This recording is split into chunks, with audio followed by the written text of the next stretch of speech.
so. In a tragic accident in Golaghat district of Assam, 13 persons including 3 children died this morning. As per reports, a bus carrying around 40 passengers on a picnic trip from Golaghat and a truck coming from Margarita collided at Balijan near Deragaon area of the district. 10 persons died on the spot and 3 were declared dead at hospital. The injured persons in the accident have been admitted at the Jorhat Medical College Hospital.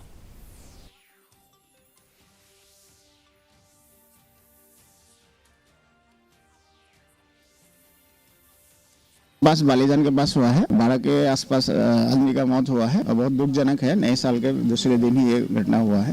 12 सुना है अभी तक जी। कितने लोग थे वो? मोटामोटी थे, फुल ही थे गाड़ी। अल्ट्रा बस था, वो टिलिया मंदिर जाने के लिए जा रहे थे। The Northeastern Hill University students